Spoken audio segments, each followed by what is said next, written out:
Hello everybody and welcome back to OMB Reviews. I am the critic who is a cynic. Hope we're doing well, and today we'll be doing a box office preview for this upcoming weekend, which sees the release of just one new film, and that is a female-led spy thriller. At least that is how it is being marketed, and that film, The 355, is of course, not surprisingly, expected to be a massive failure and a potential box office flop. We'll go ahead and talk about that and also talk about what the projections are for Spider-Man No Way Home in its fourth weekend, as it is expected to easily win its fourth weekend in a row at the box office. And once again, it seems that the box office pandemic narrative is now being returned, even though it has been completely demolished by the film Spider-Man No Way Home over the last 4 weeks. But before going any further into this bit of news, please make sure you smash that like button, line up that fire button if you're watching over on Odyssey, and also make sure you're subscribed to the channel with the bell with the notification on. That way you know every time a video or live stream goes live on the channel. I'm always amazed at how I can get through that with very minimal issues, though of course I definitely stumble on a couple of those words there. Before going into it any further though than this, I would ask if you could please keep me and many other people in your prayers today and over the next several weeks, as the Supreme Court is meeting today to make a ruling on the vaccine mandates. I know that myself and many other people are actually going to be directly impacted by this, as businesses are going to be forced to comply on January 10th unless they are, one, willing to challenge the government, essentially, which unfortunately many businesses are not willing to do, or the Supreme Court comes in with a stay order on that mandate from going into effect. So if you could please pray or fast today, especially as the Supreme Court meets, I would really greatly appreciate that. All right, anyway, let's go ahead and get into the numbers now. First off, talking about this article from Deadline, as it says right here, that, well, you know, Disney is claiming victory in the 2021 box office, which I just find completely laughable, because while they're claiming worldwide numbers, right, so they released a crap ton of films, the vast majority of them lost money, and some lost big money, and then they're going to say, yeah, well, you know what, we had the biggest global box office with $1.17 billion, while Sony had around a little over $1 billion in its box office. Here is the issue. This does not account for cost of the films, does not account for marketing of the films, and does not account for actual net gain, net profits. I've already broken down by studio what the biggest losers and the biggest winner of was the year. You can check out previous videos on the channel where I go into that. Disney is one of the biggest losers of the year, because even though they may have collectively had a large amount of money from their films, they also lost. They had net losses on all of their movies. They had net losses on almost all of their films, or at least collectively enough to be almost $400 million in the red. Even with the 25% cut they're getting from Sony's Spider-Man, they are still going to be around $300 million in the red. So I just had to mention that first off because I think it's ridiculous. But going into some projections for the weekend box office, Spider-Man No Way Home, as way of Box Office Pro, is said to be making $27.5 million in its fourth week of release, still being in 4,000 theaters. So that's pretty crazy in its fourth week to still be in 4,000 theaters. And again, only having a 51% drop. You hearing that, Scotty Boy Mendelson? So after an incredibly low drop last weekend, and continuing to destroy any of the narrative spun by Scotty Boy Mendelson and many other people in the media, the film is still doing incredibly well and is driving people out to go see it. Another film that is actually doing surprisingly well is Sing 2 from Universal, as it's going to expect it to make $12 million this weekend, crossing the $100 million domestic point, being still at 3,700 theaters and only dropping 40%. And I believe now it's third week of release. So this film is actually doing strong enough to probably be well on its way to the break-even point for it. As I mentioned in my projections last weekend, there was a chance for the film to either lose a little bit of money or to make a little bit of money. It looks like it's going to be going more so in the profitability category this weekend. Brand new release, the 355, yes, brand new release, the 355, is expected to only make $3 million in its domestic opening. It's a brand new film, opening up at over 3,000 theaters, so a wide release here.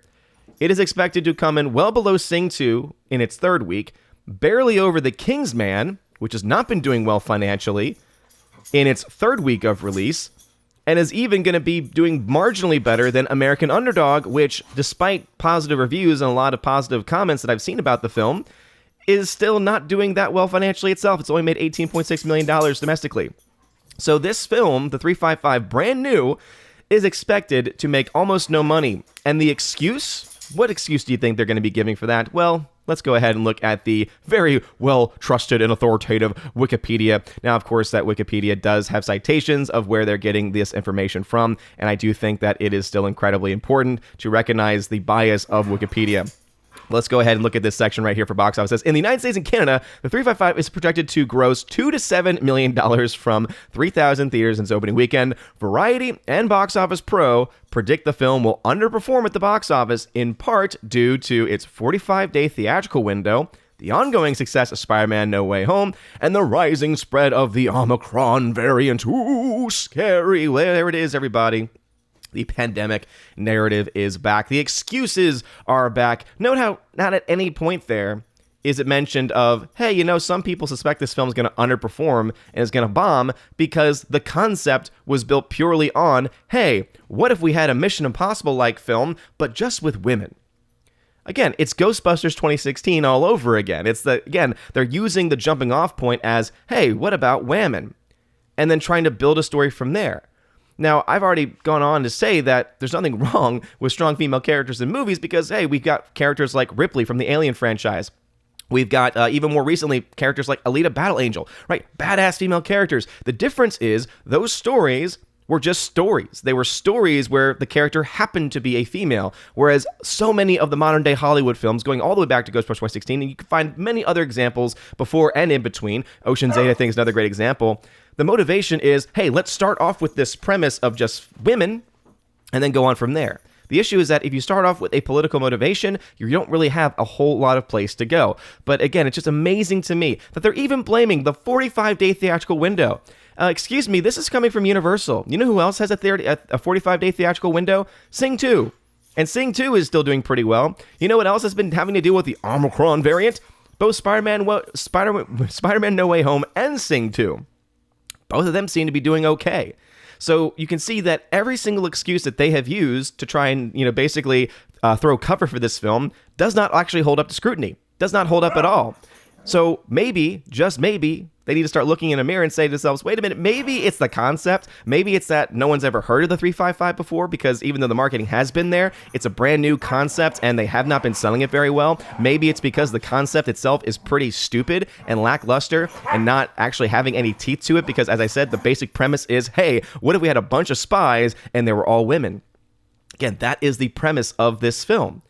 And that's not a whole lot to go off on. If you want to know why I'm saying that, go ahead and look to this, where it talks about the very, the production of the film. It says, Jessica Chastain proposed the idea for a female-led story in the same spirit as Mission Impossible, James Bond, to her Dark Phoenix director while in production of that film. The concept was built upon, and in May 2018, it was announced that Kingberg would direct the film with Chastain producing, in addition to her starring alongside Marion Cotillard, Penelope Cruz, Fan Bingbing, and Lupita Nyong'o. So you've actually got some very talented actresses there, but notice, they even admit to it. They admit Jessica Chastain came with the idea. This was the starting point. I know, River, I feel the same way.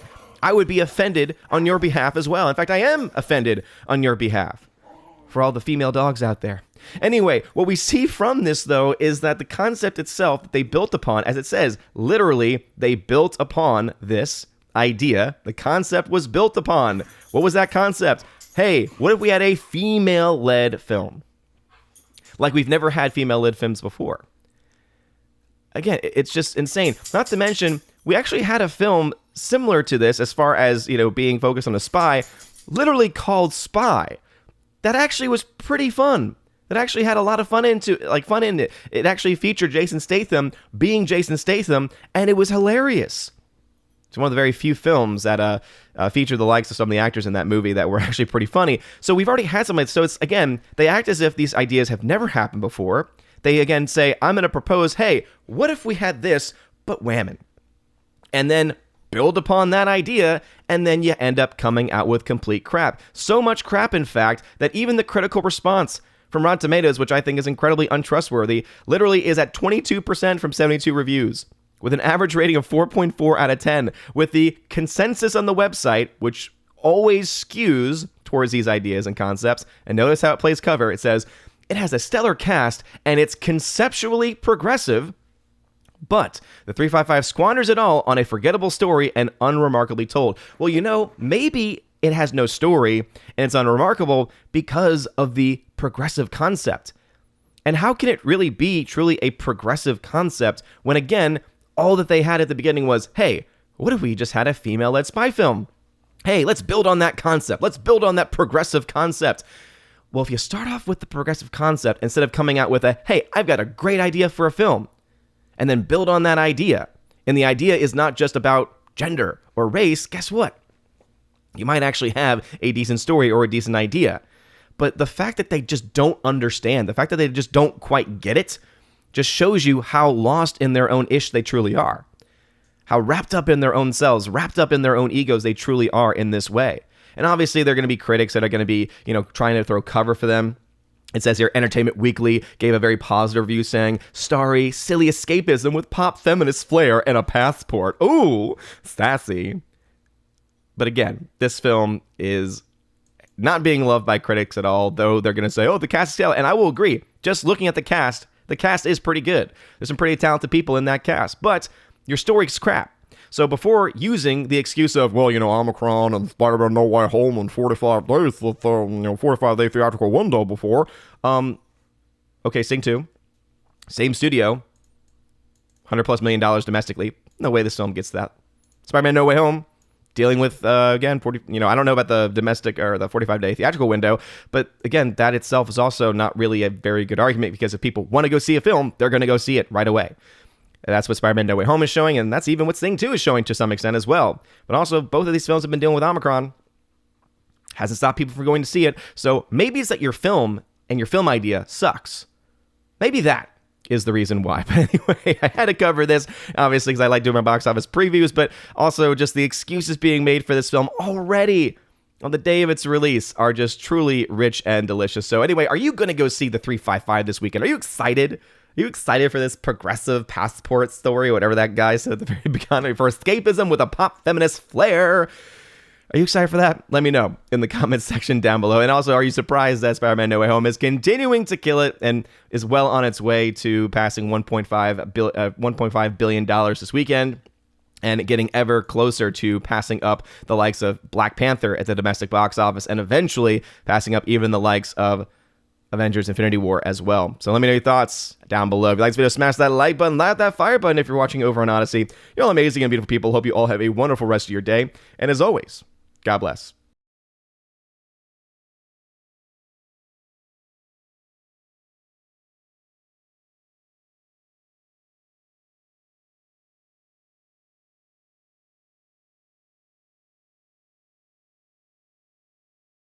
And now for a huge shout out to all of my January Patreon Subscribe Star and Locals members. Starting first off with Locals, shout out to Kara Tharp, UAB Mad Dog, Mike Jackson, Biffer DeHobbit, and Robert Barnes. Thank you all very much for supporting me over on the Locals platform. Also a shout out to my Subscribe Star people, UAB Mad Dog, Mike Jackson once again, Storm Tracker, The R, Fast Reaction, Nosferatu Gatsu, Stan 4, John B, Mr. Roy, Glinzer, J. Alex McCarthy Jr., Dean Heiss / the new number 2, J-Rod the Beer Guru, and ZK Man. Thank you all very much for supporting me over on the Subscribe Star platform. And lastly, to my Patreon supporters, my 30 Patreon supporters over there, animation commentator Brandon, let's go Brandon, Brian P., Christopher Bowman, Father Christopher Miller, hail to you Father, Father Damian Cook, Garrett Searles, Hannibal Grimm,